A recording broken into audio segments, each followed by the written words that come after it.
Pasteur Moïse a publié sur son Facebook pour dire que bon, tikala romonara jamais vidéo nanga ta mon côté bon monango. Aloba ki yango insista bikutu toke ko landa makambo Lumumba toke ko soki abi na makambo yo biso tozosa na pasteur Moïse abi soki to bande tozaki na envie o toza na yo mona vidéo na so tozaki na ngonde Lumumba kufate ole to landa ko luka vidéo na toke ko luka ko régler ba problème ozo leka na Beni na Est Mboka. Quel moment il a démenti que Atika dans une relation na Eliane T. Tout ce qu'il dit c'est tout le monde a vidéo na été. Donc lui quand ça touche on dirait qu'il a désorienté biso. Aux hommes parce que quand ça lui touche directement d'ailleurs Ramba on réagit. On est temps Eliane a annoncé qu'il a obimisa makambumba ma azu kilt mobimba sali pour na banda ko expliquer au kabale lo katika lo lobate oh je suis presque marié. À l'état après on a ba vidéo Eliane bima ba makambo salami. Un vidéo Eliane bimi. Baloba que parents Eliane basalemi zo baloba que nani a publié vidéo ana. Ezaye Eliane zo ba j'ai reconnu avoir envoyé la vidéo à une personne c'était pasteur Moïse. Elle va montrer on fait ses bimi.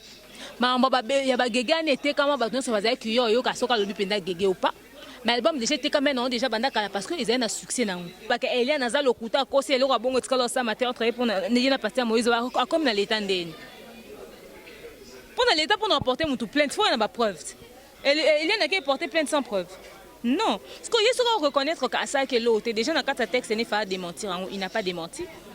Album Oyo, il a combien de pourcentage de chances qu'il était comme avec tout le scandale qu'il y a tout autour de lui. Combien de vidéos il a passé à Moïse Yosomonata Mokola qui s'en a azolo bazo soutenir Bato Est. À ça les vidéos pendant 30 minutes azoté azoba vraiment Bato Est c'est tous à de cœur na baon. Tu peux pas faire des remarques aux gens sur des choses que toi-même tu ne fais pas juste pour fuir le fait qu'on t'accuse de quelque chose. Le peuple de Dieu a besoin d'être rassuré par les choses que tu as fait. Si tu te reproches de rien, soit tu te tais. Soit tu présentes des excuses tout simplement. L'humilité précède la gloire. Dans un texte, on a un niveau et orgueil. Les lots loba awa. Avocat Eliane. Babeti Massassi. Avocat Eliane. Babeti Massassi. Avocat Eliane. Babeti Massassi.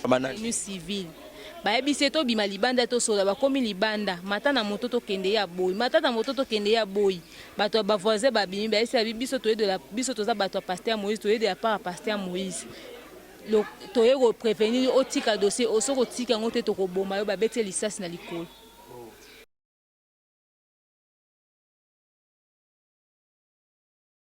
Ornella cosmétique, bah biso vous avez besoin vous avez un teint uniforme. Bah rési baza monsieur le journaliste bon mon atteint ngai. Vous avez besoin d'un teint uniforme. Maman, papa, leki, tanti, ndeko nyonso partout côté dans le monde. Ornella cosmétique est situé à Paris. Ils ont la maman fout moko approprié pour na ba peau ya couleur nyonso. Oza la mwindu, oza la pembe, oza mutuzaki na ba tampo, ba tache, ba ride. Et longi déjà cancer et bêta on a choco banagi choco on go tika na choco bengara numéro na bango za affiché wana Ornella cosmétique à Paris à ça la rappelle ba make-up ya ba fille moi sur nga rocha ba crayon rocha ba rouge à lèvres et ba couleur nion surtout make-up ya kitoko ba soin de visage ya bien bengara Ornella cosmétique madame Ornella azawana pour na ba soin na bino botala quelques images et puis quelques précisions oh yemoko madame Ornella Arolaxabino c'est parti play. Coucou, salut à tous, moi c'est Ornella, je viens pour vous présenter mes produits make-up et tout ce qui est soin de beauté. Voilà, j'ai des bases de maquillage, on a des fonds de teint de toute incarnation, on a des concealers, des correcteurs, on a des highlighters, on a des fards à paupières, des palettes de fards à paupières de plusieurs teintes, de plusieurs couleurs en fait, et tout. On a des poudres compactes, on a des rouges à lèvres mat, de plusieurs couleurs, notamment ceux que je porte sur moi.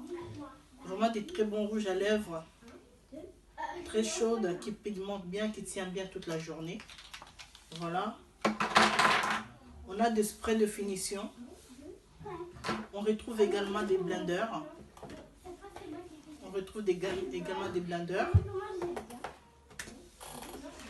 On a des fards à paupières toujours, de très bonne qualité. Toujours. On retrouve aussi des chiffons. On a des chiffons de maquillage et tout. On a des eyeliners et des gels des sourcils. Donc voilà. Je vous invite vraiment nombreux à passer vos commandes. N'hésitez pas. Pour tout contact, c'est au 06 05 99 07 72.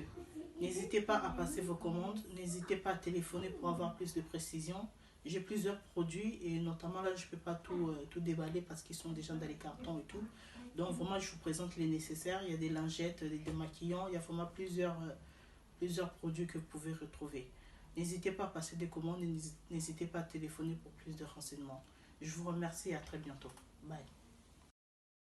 Muta pembe muta mwindu barezi baza monsieur le journaliste mutu nyonso uzaka besoin uzana teint uniforme pour ceux qui teint na oza mabe uzana ba cancer ba ride na misapi couleur ya kitoko ezate batu ba wanda kotonga ona nzela batu ba wanda otala yote madame Ria na kati à Londres a memé bino solution eza ba mafuta oyo asali eza na base ya naturel ba mafuta oyo te ba che hydroquinone o ba che nini mafuta eza ba sali on ba nzete ba sali on ba fruit ya kitoko mafuta eza naturellement ce que na pona yo e robimisa o nimbuma e robimisa o ni bouton et robimisa o ni ride et robimisa o ni batache ni batampo donc mutoro talanga ngamo déjà na bandai mafuta wana madame Ria zana Londres bota tena ngane komi mkolo na kin mais tena ngeso kwa mais pour nini solution est nulle part ailleurs madame Ria yo mutoro tala biso na Kinshasa uzana besoin ya mafuta utaka libanda ya mboka et ya awa bobenga ka numéro ya madame Ria yango wana yeko sortile kalate ye aro tindela bino boye bandeng bo sala po mafuta comme la place nyoso zali arana Londres mais partout dans le monde aux a besoin de mafuta na ye benga numéro na ye e kokoma ye penza beaucoup plus yo motala ka ya madame Ria bo mona ndenge ye moko na couleur mo surtout bato pembe o ngai penza pembe na ngai komi ko beba o nga pembe na nga solution ko tabato pembe bola na bino pongi po solution monani de yo soka ko chela biso image ya madame Ria et puis numéro neza affiché wana bo benga e pona loposo na bino mafuta na base naturelle. C'est parti, play. Beauté Oisa Brand Cosmetics UK, Oisa produit en toto et long la cabatache. Sopilini kozana tema ko ya bien ya propre. Oisa produit na ya kosela.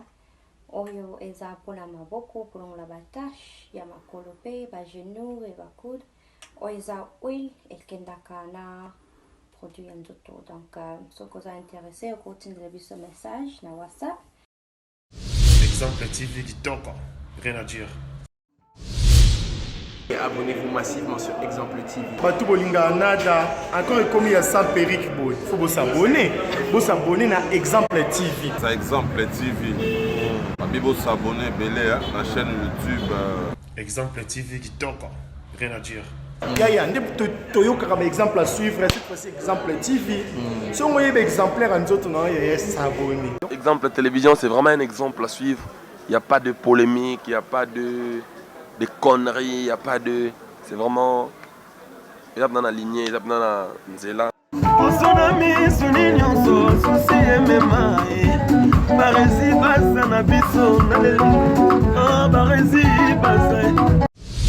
Exemple TV Kitoko, rien à dire. Voilà, le devoir m'appelle, je suis Barizi Baza, monsieur le journaliste, très heureux de vous retrouver encore très nombreux devant vos postes téléviseurs. Grande joie de vous informer. Vous nous suivez en direct de Kinshasa, la capitale de la République démocratique du Congo. Bonjour, bonsoir mesdames et messieurs. Tout dépend de l'heure à laquelle vous allez sur cette émission. Merci à Deyo à la prise de vue. On ne pourra pas dire aussi un grand merci à Yannick Chamba. Chamba Yabagotson, qui est bel et bien mon sponsor. Motema Clarisse Ganga, Mama Afrique, Mama Sociale, Malik Arafat, Bonimba Sangoya, Patou Lengo, les charismatiques. N'a pas si mbote depuis quelque part. Et puis, Bruno, on a E19, Jérusalem à la merveille, mon mamie, Julio Molamputu, Yagueto Kamazi depuis Montréal. Mes condoléances dans la famille à Julio Molamputu, loin de Dieu, mais près du cœur, tous en Openza. Et un grand merci à Monica Makamouan, à Brian et bébé Seigneur, maman à Kenaya et puis Primaël. Vous savez toujours l'actualité qui domine, l'actualité oblige. L'actualité, cette affaire des lianes qui continue, cette affaire de moutakalisation qui continue. Nous ne savons pas comment situer l'année 2020. comment expliquer ou soit définir l'année 2020? Est-ce année ya mitakala ou comment ça? Excusez-moi le terme, mais eza penamo au photo employé parce que on doit appeler le chat par son nom. Alors je suis encore une fois de plus avec Demer Nyangi, Mukuse Atalo, donc la procureure de médias, la maman Songi Songi sera aïe, donc Panzana sur une teke, batu bele boko benga Demer. Donc cette fois-ci désormais émission Torcha numéro 1 Demer Likolo ana na kombonae boye bay kombonae musu boye barate car cette fille qui fait bien les analyses, elle s'appelle Demer Nyangi Mukuse Yatalo. Donc avec elle de Panzasun Teke. Alors comme d'habitude botalango est belé et beau partager les tous massivement. Ceux qui d'ailleurs d'accord on a fait l'habitude pour dire déjà bonjour et bienvenue na Demer Nyangi. Bonjour et bienvenue. Bonjour Barési Baza, bonjour na abonné nous sur exemple télévision. En tout cas merci Nabino parce que son aleke on a zora ba résultat bien à Sima. Bo benga rapenza, bo déranger Barési. Un numéro demain, on benga demain dans un numéro n'est pas Barési. En tout cas ça fait plaisir. Merci beaucoup na team ya Barési Baza. En tout cas exemple TV c'est que batomala mbaza mo belé. Ba écho est positif. En tout cas merci Nabino pour la confiance. Donc voilà. Voilà, donc je signale déjà Nayo Kankou de mer à pied levé pour actualité, Zali Forako Lobela. Donc, Choezati de mer Nyangi, mutakalisation, ça continue. Et puis, Carabasseur, il y a l'église, il y a pasteur Moïse Mbi. Héros Kota, les temps qu'il y a moi si, Bolumbe comme il y a un téléphone, ou là, le l'amour qui bat retourner, bimi, le roi réciter examen. À qui le prochain tour, le panier circule encore, ton nini. Ça fait très mal au monde nous que bande ko bazo ozala publier. Au fait, on mutasala en intimité na italika mutuana. Mais comment on a que mutasa qui va délire na intimité na comme ba réseaux sociaux, c'est ce qui fait mal dans l'histoire. Na o etali mutakalisation bande ko basinde tinde ko na biso a pembe Mireille vraiment moi c'est qui toko bongo azala qui publier pour na bato ba yebi tantine wana. Moi je pense que aza fimo boité, fimo légère, fimo à cité, fimo terre à terre. Au-delà peut-être des piercings au Bomoni, c'est une fille très intelligente. Bon, c'est ça au fait. C'est où même je voulais venir parce que ce total ba photo à l'icolo. Bon, il a ba photo à l'icolo. Tout le monde a raillé deux fois. Mutu a forte corpulence pour le monde on a la lamba. Maintenant, où est allé honnête par exemple, quand tu as baigné à Rwanda, rien ne dit que c'est elle. Rien ne dit que c'était les gens disent oh, tu vois pas les seins sont les mêmes ça bon bref on s'en fiche mais une chose est vraie que na vie na à tous les jours c'est une fille mature très intelligente tout le monde a qui na ba conférence de presse il y a ba artiste belé à représenter Africell et quand elle parle de son entreprise à Lobango avec aisance à Lobango bien na makamnet ya église kuna incité Bethel à pasteur Moïse à Simara micro azoko ba trouba benga ke maman pasteur parce que implication azana na maman Nzambe de ça que doit benga ke bongo chacun de nous a des délires dans sa vie privée. Pointer du doigt, toi incriminer, toi, ça, moi, on a ma base à son nez, non. Relation mais elle-même telle qu'elle est là, la personne de Mireille, tu es bien que c'est une fille qui travaille, elle est intelligente. Tu es bien, on a superstar à l'époque, on a superstar à Vodacom. Après, la première édition. Après, Africell, à ZAOS. Je crois. Après, il y a Africell. Après, Africell, on a continué. Africell est bimi depuis quand? Tu vois? Donc, c'est une fille bien. Dans l'ensemble, tout le monde, c'est une fille bien, elle parle bien, elle est intelligente, elle sait présenter les choses et tout et tout. Oh, il y a Salié Bongo. Abomi, moi, si on a vraiment au téléma, quoi. Abomi, au téléma. Je ne vois pas. Bon, peut-être pas compte à rendre. Hein. Peut-être pas compte à rendre. Et mais ce que tu as dit, c'est que pour nous, les bateaux qui ont la responsabilité de rapprocher à Pasteur Moïse.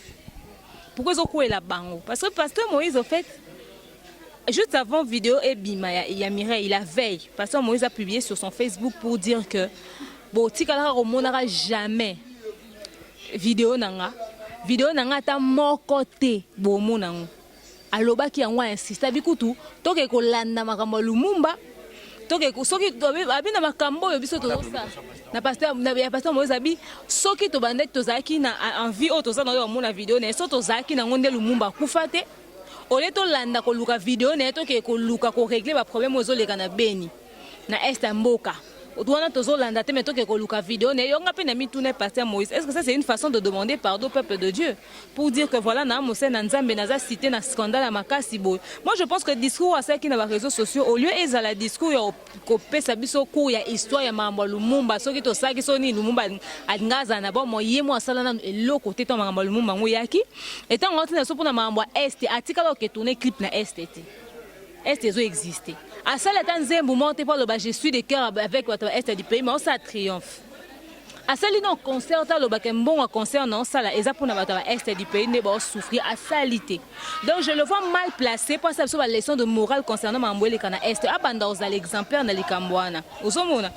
Sikoyo tant que déjà zo posté ba kambo ya ke bo monaka jamais vidéo na ngate boke ko s'intéresser. Donc c'est au fait bref c'était pour dire hein foutez-moi la paix allez vaquer à vos occupations botika vie na ngate. C'est comme si le Cameroun peut toucher c'est quand on se sentir lésé. Ah on se sentir lésé mais au lieu aya na texte na yé o atep sur na réseaux sociaux au lieu aya comme la biso lo ba peuple de Dieu je suis désolé na mose na nzambe na tout ici ba te belé mabaku mais en tout cas to sala nyon ce problème est résolu à l'amiable dimate ou carrément vandane kounie parce que la sagesse aussi savoir se taire parce qu'on a quand en aucun moment il a démenti que article dans une relation na Eliane T. Tout ce qu'il dit c'est tout le monde a vidéo na été. Donc lui quand ça touche on dirait qu'il a désorienté biso. Ozomon parce que quand ça lui touche directement d'ailleurs Rambango réagir. On est temps Eliane annonça qu'il a bimisa makambumba moi azu kilt mobimba sali pour na banda ko expliquer au kabale lo katika lo lobate oh je suis presque marié. À l'état après on a ba vidéo Eliane bima ba makambo salami. Un vidéo Eliane bimi. Ba lobak ba parents Eliane ba salami zo ba lobak nani a publié vidéo ana. Ezaye Eliane zo je reconnais avoir envoyé la vidéo à une personne c'était pasteur Moïse. Il n'est jamais sorti pour dire j'ai jamais reçu la vidéo de cette fille seulement. Mais quand seulement bah on publier bah le vidéo tata moko boire aussi que na ba réseaux sociaux ezayembala moi yo sela biso bo monera jamais vidéo nanga énergie so bozo bimis donc quand amon a intérêt les a touché on ndo yo réagir so intérêt les a touché to réagir non ce que Eliane a conseillé qui est makambu pour na makambo ne so zo be que ça vérité c'est faux pourquoi depuis tout ce temps ils ont porté Eliane plainte yo za personne publique à Mose na Nzambe aux artistes musiciens ebani à l'international na ba niveau ba perdre ya réputation en ça na wana na mukili yango la musique na bango akoko lingate mutumo besoin déjà parce que il est pasteur mutumo va ternir image que ça soit na atteinte à sa vie privée na sa vie professionnelle au réagir aux hommes ce qu'il y a na côté là peut-être qu'on a réagi sur bonga enflammé sur la situation et matissou oh alinga ce qui moko so likambo ko porter plainte so ba ko so likambo ko porter plainte non so ba lo ba ke Eliane na za lokuta ko se le ko bongo tikalo sa matin travailler pour na pasteur Moïse comme na l'état ndeni. Pour l'État pour nous porter mon plainte, il faut y avoir preuve. Il y en a qui porter plainte sans preuve. Non. Parce qu'il faut reconnaître qu'à ça que l'autre, déjà dans le texte, il n'est pas démentir. Il n'a pas démenti. Il nous raconte des histoires de Lumumba dormir debout. Qu'est-ce qu'on en a à foutre? Et là, qu'est-ce qui se passe? Lui, il dit bon, on a eu une vidéo, on a eu alors mon est-ce que qu'est-ce que tout le monde a une vidéo, il y a bateau bazaki entourage c'est le genre de personne qui fréquente l'homme de Dieu. On se côté le bani, on les a gens à bateau entouré à pasteur. Mais ma fille on va publier implication na bango na quatre églises en ya pasteur en. Baza batmo ba na ba responsabilité ya makasi na ndenge yo sakana te na quatre églises en. Mireille azaro te ya, azaki le roi attaché de mona ko vanda liboso na ko loba na micro tout ça là, moko na ba conférence et tout et puis moko azaki attaché de presse moko azaki penza impliqué ko to moni ba photo na ba réseaux sociaux moi atie moi liboko likolo netika moi parlant langue moi baba moi ezo kitawana etc. Ça veut dire qu'azaki na implication et puis to zo mona ba vidéo ndenge pasteur a baptisé et lelo ba doit comment le bani ni que ba vidéo na so ebimi ça que pasteur muta balancer je pense que Mireille a un problème directement na pasteur parce que Mireille bande ko mapé na pasteur et tout ça naie que mobile na lobby est pas salir en et tout ça. On dit que pasteur il paraît faire la rumeur est comme Kobima et belé tout autour il y a homme de Dieu. C'est ce qui fait mal dans l'histoire au fait. Mais la question qui se pose c'est pourquoi seulement bateau bazan entouré na pasteur Moïse. Pourquoi quand ba proche né. Il y a remettre en question té. Moi, je pense que quand il est au moins besoin... Il y a un groupe de gens au bazar peut-être Oui, il y a toute une machine derrière ça, c'est sûr. Tu ne peux pas t'attendre à ce que tu fasses que aux a problème na batou et puis au sali sous activement se comporter on dirait que le nombril du monde ko netka que yo et aux intouchables dans niveau mobile. Non, il faut que ça cause un humanisme. Situation moi modèle ou bimi ba parents na ba l'équipe ba lo ba que yo tindele bon mbongo mobo. Jeune fille moi zo ko porter ba accusation mon sur yo. Les gens attendent de toi quoi, une réaction sincère, digne d'un homme de Dieu. Yegutu ko kaki paka kokolo ya nenga ko sakanate. Net écoute. Mon on bêtise peut-être à années innocent. Ça va côté. Bêtise c'est innocent, ça part de ton image, ça te décrédibilise nami soit batou. Tu ne vas pas te comporter comme si de rien n'était quand ça fait atteinte à ta vie, à ton honneur. Non. Réputation ba somba ngote barezi. To go somba bilamba to somba mituka mais réputation ba somba ate. Et là, comment on imagine que tu as likambu au sali angote mais après bon c'est vrai que peut-être au sali qui ote mais pourtant tu n'avais rien fait. Tu penses que ces gens-là sont bêtes pour qu'on lui accuse de quelque chose? On lui demande pas de venir étaler sa vie, de venir nous raconter qu'il a été presque marié. Un mariage coutumier et un mariage très reconnu même dans la Bible. Il y a un mariage, les restes années ajout. On lui avait pas demandé de venir nous raconter des trucs sur son état civil de 2013. Tozen a besoin, il y a peuple de Dieu, à rassurer peuple de Dieu. Les loba lobanine, église n'est pas limoué.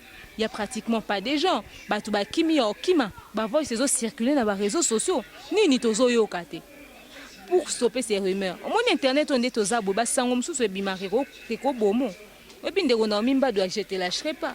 To kabele mobile in internet, to kabele na bana. Elle n'a pas d'enfant, elle n'a jamais été mariée. Au monde.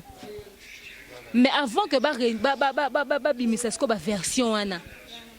En attendant, réputation dans nos qui n'ont sali. Toloba loba to sa émission sur Sotobi. Moi c'est azana bana, moi azana mobile ina hérité bimina moi c'est batou, tu vois. La rumeur part très vite. Et très peu de personnes barosa la mise à jour nangonga o bazoya rumeur wana. Si les gens na bato basutuka non mi ngabala nete. Zakani na bana te il y a encore des gens qui n'ont pas encore cette information là à leur niveau. Bato so baganga ki Naomi wana zana sida bimarane héritier muta sida. Naomi a auto sa test à dépistage qui est sur les réseaux sociaux. Parce que qui vous dit pas qu'elle est en train de rencontrer des choses en route. Peut-être qu'on a un batala qui a une fille à 16 ans sida ou t'es pas wata. Tu vois, il y a peut-être que c'est dina un résultat sur les réseaux sociaux pour protéger et changer la façon dont on doit au talanga depuis que mon na histoire wana na wata. Bo ebité lo ni kangele comporte à cause des rumeurs. Oh ça la wata test à dépistage na nituté. Mais ça aussi que la réputation ba sombra ngote. To lugara biso nyonso to maîtriser to garder ba réputation na biso. Biso so ba na biso to so ba to ba parfait ba résister tu as des histoires à toi. Yo bendo za bolem so za ba vidéo musupo tinda sardine so ndeni atape ya mibimba ngapele musupe na ba vidéo na tinda lem musupe tona ba délire to sala. Mais du moment que ça mis na vie privée ça vie privée mais tant que comme public humilité wana. Accusation moi peut-être pasteur Farage doit humilité pasteur ote ya biso humilité mazana ngwata mukiete. Sentir moi kilolo. Au sentir orgueil que tant texte tient dans les réseaux sociaux. J'ai fait l'analyse sur Central Buzz Congo où j'ai expliqué phrase par phrase et le goya comment qui na réseaux sociaux ana.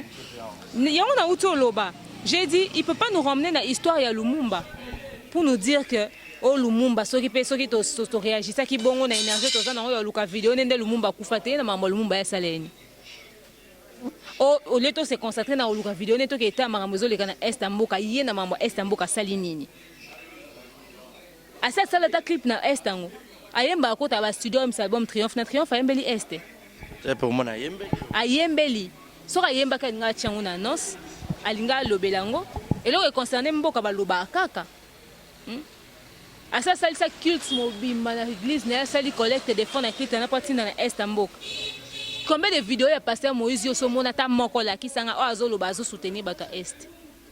À ça les vidéos pendant 30 minutes azoté azoba vraiment bato est tous à de cœur na baon. Tu peux pas faire des remarques aux gens sur des choses que toi-même tu ne fais pas juste pour fuir le fait qu'on t'accuse de quelque chose. Le peuple de Dieu a besoin d'être rassuré par les choses que tu as fait. Si tu te reproches de rien, soit tu te tais, soit tu présentes des excuses tout simplement. L'humilité précède la gloire. Dans un texte, un niveau et orgueil. Ces gens, taisez-vous, allez vaquer à vos occupations. On n'est pas quand yo kasi net au vandi, vous se déplacer pour le kanga tsika na zawa na lufu pour tout ça dans émission. Yo kanisi que otamoli pour rien. C'est parce que des gens ont fait des choses. Bazo menacer bato ba okangisa bato muto azana vidéo bakangi o muto sali bakangi yo lobaki kamba bengo ba maintenant sur ton ba téléphone. Moi vous m'étonnez quand vous menacez les gens. Vous pensez qu'on était assis chez nous, on vous a demandé d'enlever vos habits de filmer et de nous envoyer? Non. Bon, ça va délire na bino bino mon niveau na bino. Biso musa na biso netinga bopena demeure analyse d'après ce scandale. Nga ce scandale est bimi na zunatie. Na lobeli yango. Les gens ont besoin de savoir ce qui se passe, pourquoi les choses se sont passées. On essaie d'éclaircir les choses. On essaie de comprendre, d'expliquer les choses nengeni les aleli. Ozomona. Tout ça bazo bata. Vous n'allez pas faire des trucs et vous attendre à ce que Tobé tango kara. Non, quand vous êtes des personnes publiques, pesez ça, prenez ça sur vous. Sans la personne publique, il y a des comportements que tu dois adapter. Il y a des comportements que tu dois adapter à toi. Tu dois te dire, voilà, on a se comporter sous boité, on a sous boité, on a mis tout na bazana ba conseiller. N'est pas ma cambo comme matina ba niveau tozo comme na. Ba mirai ba bima tu ba bimelo boé salama. Même si comme mirai ça na kamo isolé. Mais le quoi approche à pasteur Moïse et coïncider na situation et là tinani pasteur Moïse. Lelo tozo loba awa. Avocat Eliane, ba beti masasi na lokolo. Abeti solo bato wana baye ko luke na ndaku bato bana civil. Ba ebise to bima libanda to solo ba komi libanda mata na moto to kende ya boy mata na moto to kende ya boy bato ba voisin ba bimi ba esa biso to de la biso to za bato pasteur Moïse to de la part pasteur Moïse. Le to yego prévenir otika dossier osoko tika ngote to ko boma yo ba beti lisasi na likolo. Émission eza wana na voix céleste chaîne soki ya Alvin Sonani bato ba ki etala. Aza avocat type wana, a géré combien de problèmes? Nakasa makambo Eliane azan eloko avoir te. Ya ngana ko bengi pa yo défendre nga yo ko benga défendre mutu ba ko bengi pas défendre. Ceux qui vont se reconnaître en l'autre, pour nous continuer à battre qui est menace. C'est ça vraiment vrai demain. Ils étaient battus super par exemple encore. Ils ont une version dans les liboso. Ba continuer à muta menacer, c'était pour y osa musani en sa qualité d'avocat. Mais si en sa qualité d'avocat, il a combien de plaintes déjà? Il a combien de problèmes qu'il est en train de gérer? Peut-être que c'est un type moi voisin quand on n'est pas gérer dossier ne moi ma ba quelqu'un quand a minute un problème na Moïse. Pour c'est une liste na beta on kana ça badambo ke na kuma Moïse. Couverture mo bimba yango wana. Muto ya pa beto pe licence okufi ofele ke na ni Moïse. Na ko libère. Yé. Or babiloko nyonso ekomate na komono soki yo mo régler problème à l'amiable même dans l'état. Ba yebi que possibilité ko régler problème à l'amiable existe aka. Même dans l'état barési bazaso babo comme à niveau juge ba habito récupérer dossier to final dossier to bomango to bongsango en famille combien de problèmes et comment ba viola kutu batu mutu pe ba bomi tata na bino bobi muta bomi tata na biso ye mais bo solo le on bo régler à l'amiable et là on nga malonga wana zone est-ce que fille ngo ba kangé na ba trace à viol na nzoto et c'est logo sana maka ba bika ka viol sur mineur parce qu'elle était mineure mais en vrai exactement ba kuti bino dans une pièce en train de lui violer. Bah menace de mort et ça m'appelle par téléphone, ça peut être des personnes quand on est à l'église, il y a pasteur Moïse balinga ba bangi saka nani. Tu vois? Bah avortement on a il faut en avoir preuve bah avortement il y a des filles qui sont allées avorter. Bah docteur ni non bon.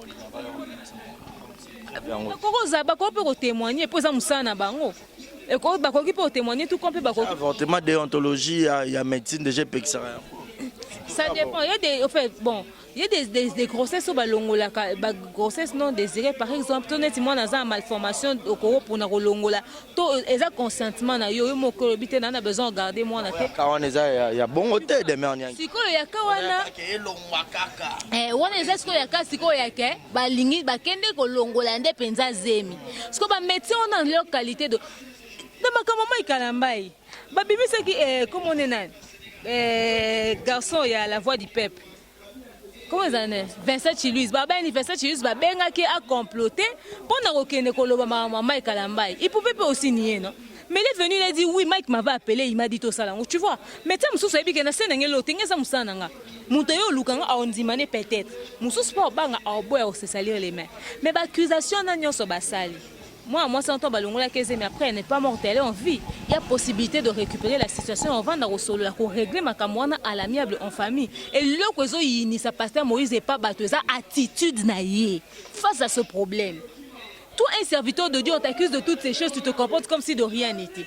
Parce qu'il est concentré à son album. Il est concentré à son album, il dit que ah, il est concentré à l'album. Ok, d'accord, il est concentré à l'album. Ce que son album, il est sombre, on pour ton canana mamouliane. L'album n'était qu'à ma carte, il a créé là, est-ce que l'album montre qu'on fait ses bimi? Mais il y a des gens qui étaient comme ça, ça va être yo ka soka le bipenda gege ou pas. Mais l'album déjà était quand même déjà bandaka parce que ils ont un succès na. Ils ont un makam nango epesa ki biso okende ba concert ba Shark Club wana. To ebine ni ezalaki. Album ani ezali na mam nango. Album oyo, il a combien de pourcentage de chance qui était comme avec tout le scandale qu'il y a tout autour de lui. Bato ba somba ba Seda Moïse ba fidèle à cité Bethel Kate. Cité Bethel wana eza ba habiter à Masina Mobimba to ba habiter Lemba Mobimba non. Peut-être que c'est le 1/4 de Lemba. Peut-être que c'est le 1/5 de Lemba. Mais son album est consommé jusqu'à l'international. Ça va finir les boutons, va boycotter l'album à cause de Makambo. Il a combien de pourcentage de chances il a confirmé que là on est en Essimba.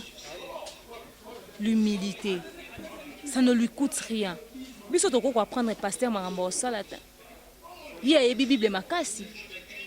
Pasteur Moïse, pasteur Marcelo Koutou. Chaîne membre sur TF1 et les cas. Ba yo ba filmer mama bonza. Babi ba pasteur ba ça mama bonza boy.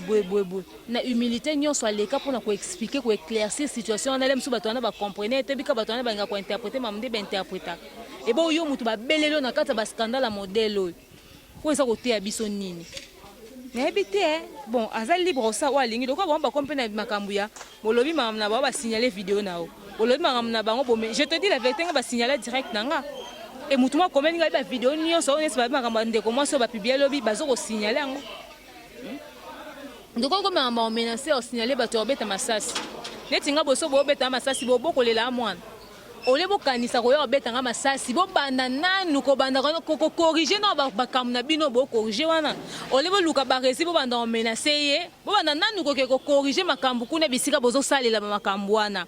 On n'a pas besoin de ça. Et puis, bateau, on a besoin de ça, na combat pasteur. Bozo benga bo menacer votre na combat pasteur. Bozo finga na combat pasteur. Plus vous le faites, plus vous l'enfoncez. Bozo sunget.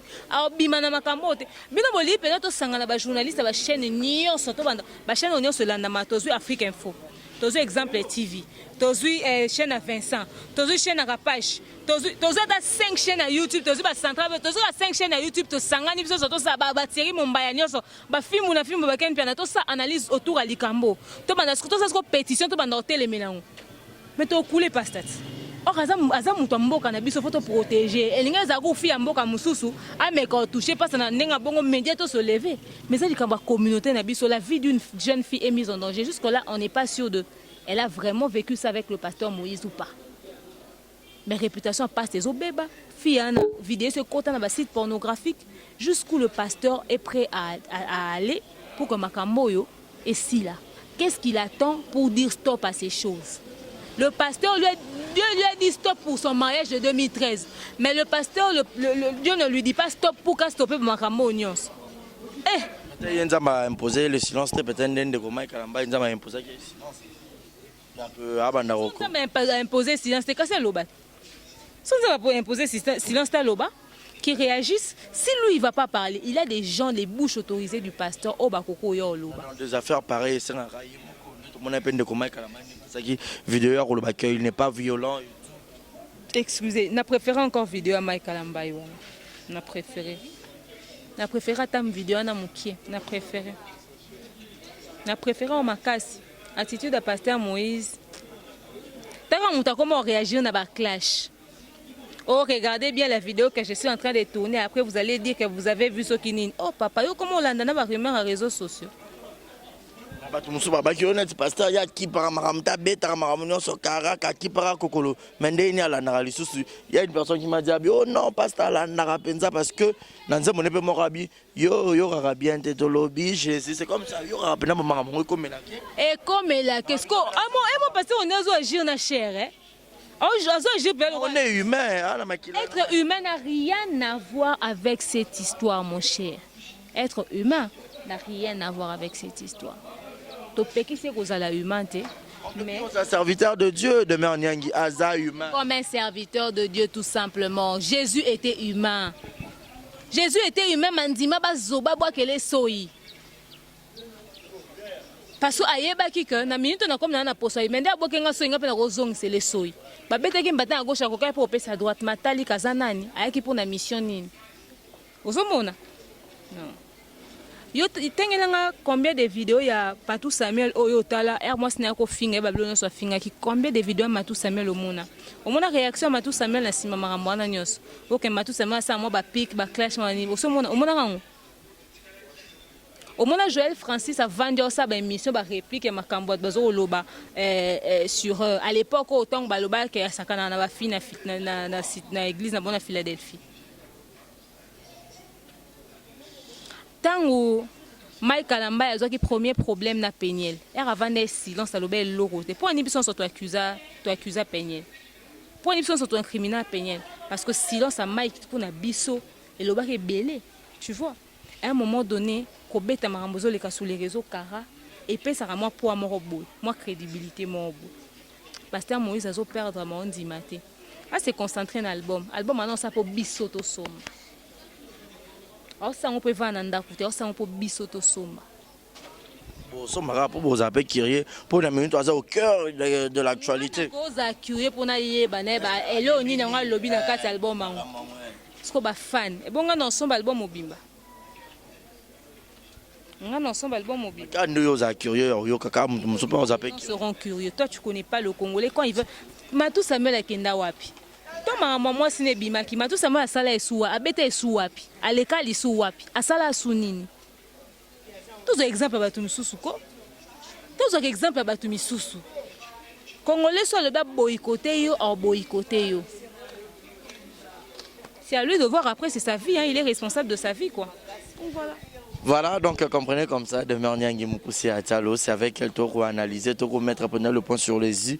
Un grand merci à Jules Zamoun, à Montema, à Julia Welo, maman à Preston, on dirait qu'il y a vu la Nat, et puis un grand merci à Gina Wajina, à Yolo, à Dallas, Montema Dake Kanza. L'ingénieur propre, Babi Mobile, à Boyambindo, à son salité, et pourra pas penser aussi à succès qu'à son garçon Bombo y a pas succès. Mais demain Nyangi, Koyo Kalikambo peut me souvenir de rumeur en et Toro Yo Kakabamaka circulé. Oh, c'est à Trinapé, à Rokos Anazem, il y a pasteur Moïse. Il y a un gros salle qui église, Banzimiba, qui m'a pas panzana, Babilo, moi, le ring. Ben, il y a probabilité à cause de Nazem et pasteur Moïse. Pasteur Moïse, un homme très célibataire. Trina Foukiao, très célibataire. Bako Lingana, on peut s'intaner, paysan, non, Mambouyaka. Combien de pasteurs basenta basser, combien de frères basenta basseurs, ils ont un salama. Mais il y a un niveau, il y a un niveau où on a vu au groupe, ça là acte moussouté. Mais si pour n'angai pasteur Moïse, c'est vrai qu'il y a une possibilité, mais ceux qui n'ont qui moussa n'anzambi fera que non quand n'ont pas logique au bâtir absolument l'église, c'est-à-dire à baler traîner normalement. Et puis voilà. Donc, la rumeur, au fait, na Trina directement, na moni na zemité. Et puis, on a moni na zemité, rien ne dit que ça forcément à Moïse. Et puis, déjà, Trina, tant que j'ai serré couronné, on a banda kala. Les gens disaient déjà qu'il y a des fortes probabilités que Azala en couple avec pasteur Moïse, parce qu'ils ont foulé. Il y a une rumeur en réseaux sociaux, ça peut te couler. Bon, je me dis que c'est possible à cause de pasteur Moïse, c'est aussi à cause de la rumeur qu'elle doit faire circuler, car surtout, que Trina, ça fait un moment où on en a été. Donc, interpréter. Donc voilà, on n'a pas de preuves sur ça. Moi, je ne peux pas confirmer. Et puis après, si ça arrive, ce sont deux adultes consentants. Mais sinon, on a Trina qui a accusé pasteur Moïse, qui est un mineur. Donc voilà. Il y a mon père le quartier dans les médias pour que l'obatoire a démontré les camarades sur les faux pour que sauver ta image à pasteur. Eh, pasteur ko tout le monde nane mo abota tikala obeta liso na ngote mais soka total mo na ba réseaux sociaux to bi o ya momo o yo mo na momo. Donc soka za nzemine ya bombi abomba soki pe obeta liso la mo na ete ti mo na robota mailongi to koyeba kaka po pasteur momo mo ponda za makila makasi na ebiso son mon petite fille on a vraiment exactement textuellement justement comme pasteur momo. Donc so trina pas boti ata bombi tata mo na tant total ra to ba ça c'est ya momo. Mais na bakao bakoloba que pasteur Hakimi akobanga l'état congolais et puis bato musu bako condamner pe Eliane Mabi Eliane pourquoi que la justice congolaise est-ce que justice na biso vraiment le long de ton président na biso Félix Antoine Tshisekedi est-ce que justice et otambola mabe to na mebe côté o pasteur za ba parapluie belé dossier robaluka contre Eliane boy mawambona nyonso. Bon, d'abord pour dire que Pasteur Hakimi, je pense que c'est faux parce que Pasteur Azan à Londres, déjà dans il était en plein tournage. Azor préparé tournage album Net Triomphe. Du coup, je ne pense pas qu'il a fui. Peut-être que Herbake au porte déposer les plaintes. Pour imaginez-vous que les Camerounais et l'Obami vidéo Nebimi, je pense, Lelo Yelo va voyager. Ou bien les Camerounais et l'Obami Jean Lelo. Il est déjà en voyage. Donc voilà, Baké portait plainte Lelo. Natongo tomoni ba photo Kazadi à Londres. Vous voyez, ce qui veut dire que Londres, ils ont bien un jet privé, tata jet privé faut en autorisation de vol. Donc la procédure, la démarche c'est ça la main pour nous voyager. C'est certainement, ça faisait certainement partie à planning, surtout Kazan en plein tournage et coïncider que ceux qui boivent aussi que les plaintes. Bon, les Camerounais les années, bon ok quand pas ils étaient le roi qui a violé ne bon qui maman va kangé bâti va kraka non. Ça dépend. Ceux qui violent les autres au salama à l'instant. On a beaucoup. On a tombé dans le 2017, nous avons 20 ans payé mon date pour déposer plainte. Parce que quand on va déposer plainte, il y a des procédures juridiques et salama administratives. Il faut passer la lettre, tout ça là-bas comme qui de droit et à qui de droit na si ba cacheter ba bongi si ba keti kana 10 heures.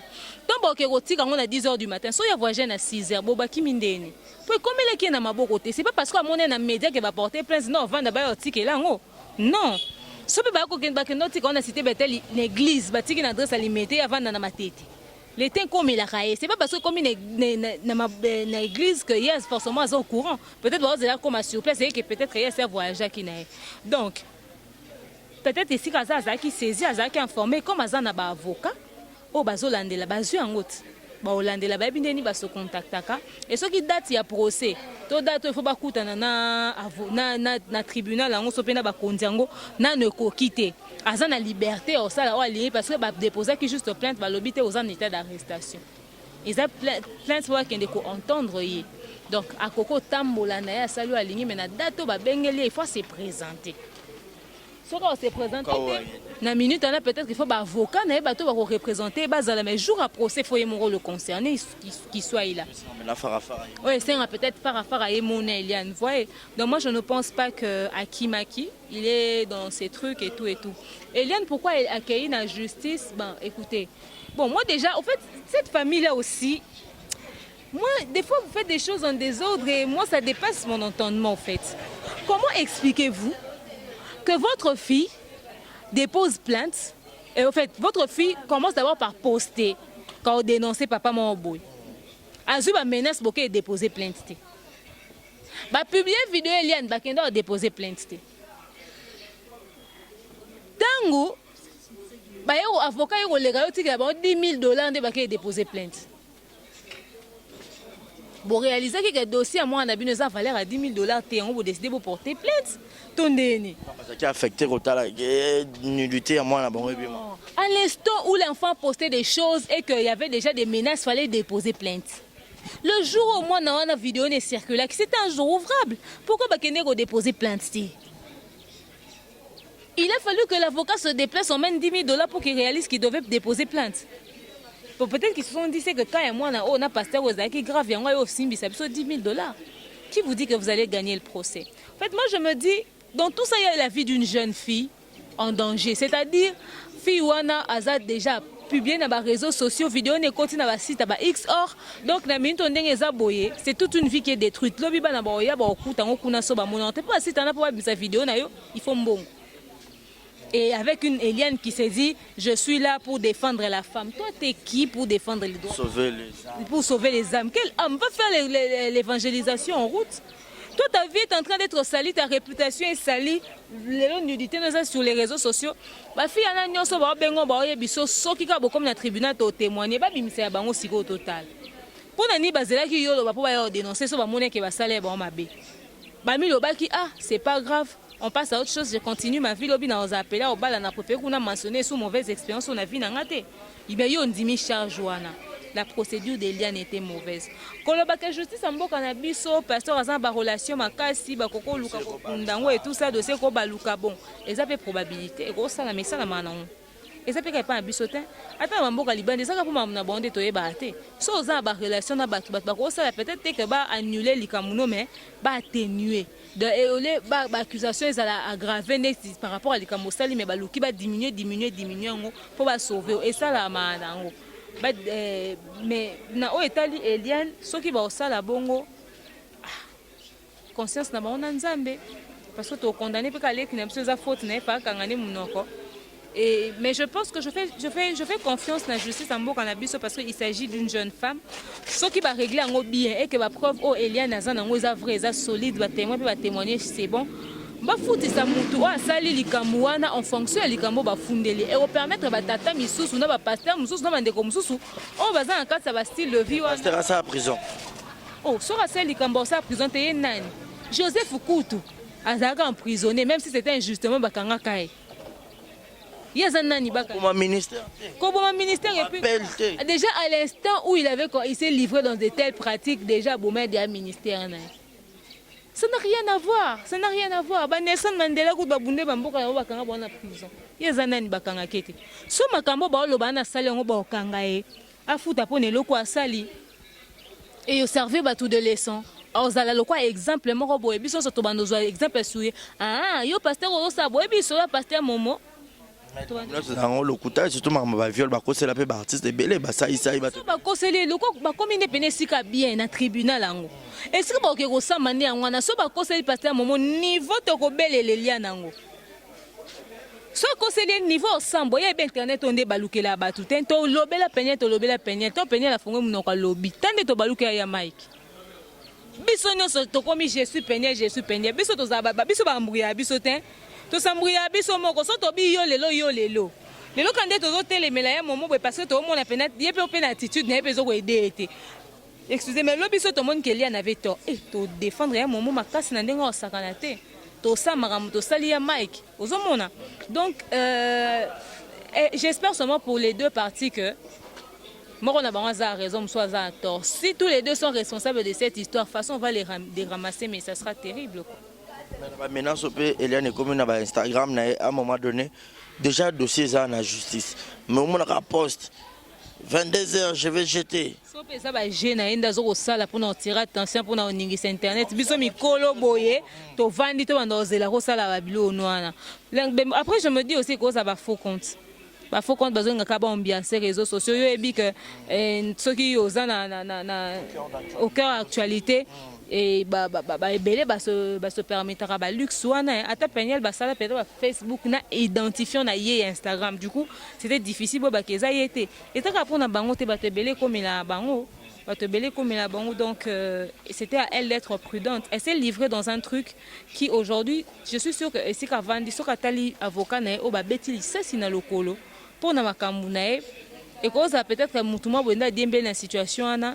Et il faut passer prise de conscience au monde que décision à Zoa qui choisit Salaki et c'est ma vie est belle en danger, même sa propre famille. Fait que quand bandi ma soit $10,000 wana, soit pas régler problème à l'amiable. Mais là on dit mon père va modèle pe ba pasteur on pe on les pas pe na komi qui s'appelle ndenga zo pe le loko ngo na ki yankenyo so ah. En fait la chose est très mal gérée au fait, la chose est très mal gérée. Voilà, demain, il y a un tour qui a rechuté, mais demain, il y a un likambo nyonso. Alors, tu as la tomona peine de courir, tu as un bébé, car il y a ceux qui ont un album, de makambo bimela kaye. Mais c'est comme ces autres qui ne peuvent pas de peur, n'a pas pasteur. Qu'est-ce que ça? Bah, makambo bimi. Non, qui exprime on dit moi triomphe, on a zo, ba ma ben, on a sonine, etc.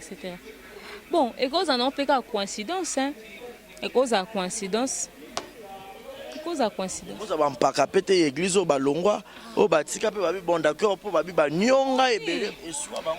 Soit bango et soit bango ma casse belé ba c'est pilate. Comment ça coupe prédication monsieur Zaveno ça n'a été attaqué bango. Oui, et soit bango ban paquet ba c'est pilate mais soko balonga ba kenda sa église na bango. et soka bango ko taka bango bazana na apôtre banda kala wana so bayebi kaka apôtre ozo retraite lem so koza auto basutu kaka batie mwana basutu kaka batie mwana bampaka nyonso baza to bundi na yo ke tia mwana enyonga bato ebele ozomona yango mpe na kati ya likambo peut-être bon rosa azana appelé mais église eza royaume te église eza royaume te soki eza appel ya nzambe nzambe aloba na apôtre ke soki olongwe tikela mwana na o responsabilité wana peut-être mais soki ezalaki kaka fe na choix ya kete il faut église continue na maboko ya mwana wana sikoyo nde eza problème mpo ya moma yango mwana na ye ya liboso aza ya mwasi ye moko tabeta ta so ya mwana ete tia bota ya mwana mobali akóma na age ya moma oyo mpe leo so oyepe aza te azwa relève yango nayebi te peut-être wapesa basœur na ye je sais pas. Voilà, Demer Nyangi, Namarambo Nyonso, étant qu'une analyste, étant qu'une femme, un rotalio, kotala nenge dossier eko kende, eko zonga, eko mata, eko kita. Oko lo banini na ba maman nyonso le monde entier, na ba ndeko nyonso na ba papa partout dans le monde. Ou peut-être ba tomber dans la même situation parce qu'il y a d'autres personnes ba robenga babi, Eliane peut-être des âge, et ça peut-être fallait que bomba makambwana il y avait un moment où c'est que rabi mesango et puis aussi l'idée au frère Patrice Azu ya rolobake. Mututu aza na vidéo ya ba jara bongo atindela ngona nuye avant atindela batu mususu. Est-ce que c'est une bonne idée? Est-ce que c'est comment? Eliane il y a l'âge aussi l'aime sous ça qui va promesse moi bon que va réaliser ma promesse on attend comment se sentir délaissé des jalousie à bon moi c'est biso basi tozala bon biso pe basi tozala bon et on va se révolter à Saliwana. Après je lui dis que c'est bien ce qu'elle a fait mais dans 10 ans elle va devoir vivre avec ça parce que ces vidéos sont sur les réseaux sociaux donc 25 ans ses enfants lui poseront des questions il va falloir qu'elle ait des explications valables. L'explication après si biso lelo peut-être on comprendre mais peut-être dans 25 ans et dans 25 ans ezala valable tu vois. Et puis na oyo etali ba makambo ndenge ezokendele na ba réseaux sociaux. Nazo kapasi parce que le fait le corps du Christ nde eza affecté directement dans kata makambo. Peut-être bazo réaliser que ndenge toza boye makambo zo koya plus biso ba chrétien tozo perdre ba comment vous allez sonner un exemple ya ba musulman yango moni frère Patrice alobi waza vidéo ayo pianga parce que tozo kimisa bato pa nzambe bato ba kanisa question na publier vidéo na zo dénoncer ko ba yeba ba scène nzambe vrai visage na bango attends bobele ba scène nzambe bato ba yebi visage na bango et créer méfiance c'est que na kinana ngi distina fana na ndaku po bango nyonso ba vi na bango nde yango wana et créer par contre méfiance et sungite siko est-ce que l'objectif c'est de créer méfiance doit qui m'église ton objectif n'a biso to pousse à battre vers Dieu yango papa frère Patrice na biso alobi bating de la yango ya tala na ye ya tala na kaspo tala tango tala sko atala bien pour édifier biso na eza pour édifier biso na taza pena tala bi eza pena yeko abengi sko concernant c'est yaya tala na mona ke kuto sai ke ngo boye yo penza ayo bongo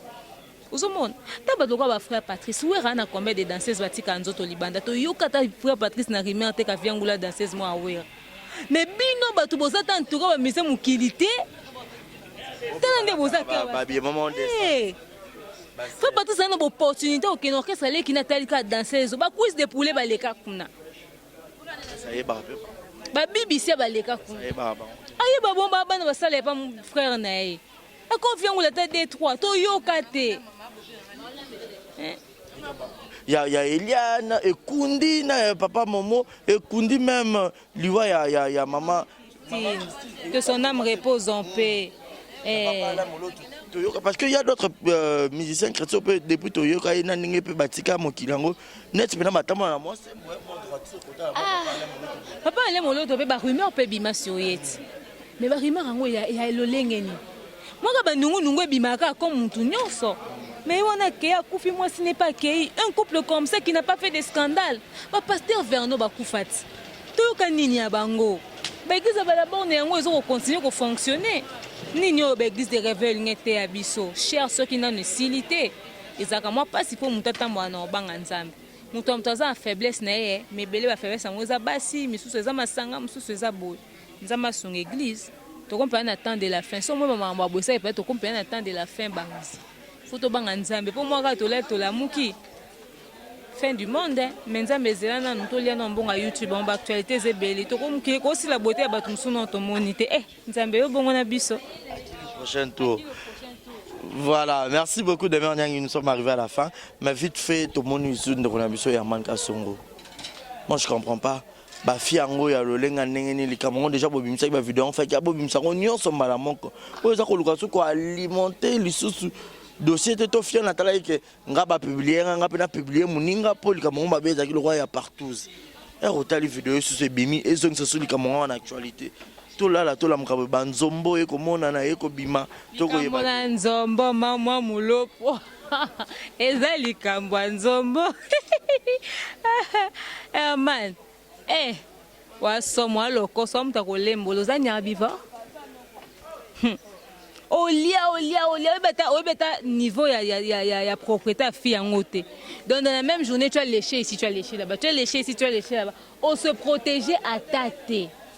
Ata yomoko ndeko mobali on habité nzambe kaka sunga nzamba sunga salinga pasi komona que artiste munene boya mboka na biso aza na kati ba scandale modèle oyo ngata na lobaka qu'il y avait 3 personnes na kati ya vidéo wana na yeba qu'il y avait 3 personnes bomoni fi ya mwindo wana Herman alemboli lelo eza yende filma ki fi yo apembe to bazana mbeto etant on fi ana pemba ke ko filmer ya mwindu wana achebu do ba yeba ki ke ba filmer et Herman ayeba ke ba 3 points ni tango ako senga pardon pas moi muno pa mi lobela ki yango libela te c'est quoi sous yo expliquer o kwa sous pesa zo explication na olela to yo kota ya liboso to mona ko ndeo za ki wa lucino ndeo za éclair te mena to kuna zo bengo Herman revient ici j'arrive au kuna bi continue do bazone des machines sexuellement basaka no yo mo mbali ya mbinga bongo kili ya no kinkelen oza kito autant en fait le problème c'est pas il y a un truc qu'il faudrait savoir c'est que chaque couple a la façon dont ba gérer intimité na bango Herman na ba délire ne peut-être ba délire ne za ngwana peut-être que ba délire ne ngwana alors ça n'est pas délire ne quand ça arrive quand ça se limite dans sa vie privée c'est bon mais quand c'est sur les réseaux sociaux on en parle mais maintenant nakati o eza livré na publiquement makambo sala na intimité na o eza makamoko vraiment propreté eza makambo propreté il faut omeka ko bongisa protège-toi faut y kolata préservatif faut la tarango o ko lécher n'importe où aux maladies aux maladies lolé monini le kakuna combien de lolé mo leke sika wana fia na zo mona na za mwasi andumba fille na zomona na za mwasi ndumba za fille normale te wa ko ndima ko mi filmer bongo ça bablo on est des prostituées tout ça pourquoi Herman tu t'es pas protégé au fait tu t'es pas protégé tu as fait mal à beaucoup bato beba ça que bato beba bi to défendre que Herman mais comme na vidéo boy mais on déjà compte à rendre on dit eza mutu nga sel likambo pour je ne vois pas pourquoi est-ce que vidéo nenga loba ka benga fi na lobi ba ibi téléphone pour ni logo ça par erreur oyo bi mais sous point son objectif à départ est ko salir yete pour ni bobi msami balé il y a compte à rendre il y a bande ko ba théâtre boza piéger ma casse théâtre tata biso pe ta média toza piéger ma casse il faut être juste prudent et vigilant donc voilà. Merci beaucoup de Nyang, nous sommes vraiment arrivés à la fin. N'habitez bateau la biso ba retenir nini ya malamu parce que yo ceux qui ba rotala bazar rapé édifier ba yo rapena parce que oh to bimisaka ezaka bêtise to longa ba parler to fandi biso mikolo ba responsable pour que tu aies partager na bateau la biso oui ça va on comme un message de la fin pour la journée d'aujourd'hui et puis quelques dédicaces pour que tout se sépare. Non le baboye makamoteli pasteur Moïse biso batoko le bato ba santu koleka ete aibi relation na nzambe soki ya sali mabe babi nous les forts soutenant les faibles to zanga te ko tena ba prière quoi que na texte na ya tchaki na ba réseaux sociaux le binzamba pambola bato ba sambela pona bango na église na bango ba biso bato to ko ba mam na bonzamba pambela na biso te a pasteur Moïse mais mi division tina lipamboli yesu ku to abina ki pona bato masumne ma be donc biso isolé biso c'est pas grave ku fete to diembela wana to soutenir bango nzamba pesa bango force ya ko se relever est-ce que ba sali erreur parce que to bomba maté tant baté akamalté o baté rawana et toucha biso penisa ya solo Matthieu 7 bana munokoni yango ndeza Bible Jean 3:16 aloba na munokoni yango ndeza Bible aloba eloko différente voyez et banze mune édifier biso makasi eloko nzambe eza wana mais Satan a combattre kaka est-ce que eloko nzambe eza ko soki yo mo mukolo likambo zo reconnaître ba faiblesse na yote yango des problèmes so mukolo likambo zo reconnaître ba faiblesse na yote yango des problèmes mais nzambe apesa ba makasi ba koka ko se relever et bazonga sur le droit chemin. En ce qui concerne la publication ba nude nyonso eza sur les réseaux sociaux ba ndeko nyonso bozo ko publier ngana opesa message na bato bazo publier oyebi na notindela ya vidéo makambo oyiba téléphone na argument na tozango soute loko oyebi muto otindela vidéo tindela biso pe photo na ye komela biso moi muto publier nga yeyo biso so tozwi photo muto na biso biso to bandisi ko attaquer ye tango bato bazo publier bato ba moi ke ba komi se sentir attaquer ba otika bato mususu ba vidéo ba ninga ba lingo publier ngo te pona ba banga ke ba exposer bango po yozo publier nudité muninga tindela ke biso so to tento mon elongi na po to estimer nudité na. Donc c'est comme ça que ça va se passer au fait. Merci à votre nom balinga demain on y a continuer à Rolandanga sur Central Buzz Congo Télévision numéro 1 en dicté pour bariser le bio Tiangoana. Je vous aime beaucoup, je dis bisous bisous. Voilà, merci beaucoup à tous les internautes, merci à tous les abonnés, merci à toutes les personnes au besoin de Bakwako Talabiso du début à la fin, c'était la Barési Baza, monsieur le journaliste, moi Naba Mama. Merci à vous tous. Donc, JNT Service, c'est ça l'agence, il assure, où est Narakoli en toute sécurité. Et puis, mon numéro est affiché au bas de vos écrans. Vous avez besoin de faire la promotion de vos produits, de vos différentes marques, il y a besoin et à la médiatiser, hésitez à contacter car équipe, il y a exemple télévision Mobimba, to partager penza les solos qui toquent pour que tout ça musala malamu. Merci à Dieu Maf qui a réalisé et qui a pris la prise de vue de cette grande émission Exemple Télévision, de la chaîne Exemple Télévision pardon, et puis de l'émission Vérité Please Please. Donc comprenez comme ça, c'était l'analyse toujours avec de Merniang car jusqu'à là tozuna nous penza finition to souka likambo te yango fera to lobela yango ka fo to analyser. Alors pour tenir sur rigueur je sais que cette émission va plaire à beaucoup de personnes et ayez l'habitude de partager et de commenter et de nous appeler aussi, de nous encourager, ça ferait du bien. Merci à vous tous, c'est par ici que nous mettons un point final et on vous dit bye bye et portez-vous bien et bonne suite des programmes sur Exemple Télévision. Barési Baza, messieurs les journalistes, grand merci à Yannick Chamba Yaba Godson et pourra pas penser aussi à Léman Abiti Chiquito, Djogo. Je vous amour, je vous aime, on vous dit bye bye. Exemple TV dit encore, rien à dire. Et abonnez-vous massivement sur Exemple TV. Batou Bolinga Nada, encore comme il y a 100 périques, il faut s'abonner. Vous s'abonner à Exemple TV. C'est Exemple TV. Vous s'abonner à la chaîne YouTube. Exemple TV dit encore, rien à dire. Il y a un exemple à suivre, cette fois-ci Exemple TV. Si on voit exemplaire en autres, il y a s'abonner. Exemple Télévision, c'est vraiment un exemple à suivre. Il n'y a pas de polémique, il n'y a pas de conneries, il n'y a pas de... C'est vraiment... Il y a dans la lignée, il y a dans la nzela.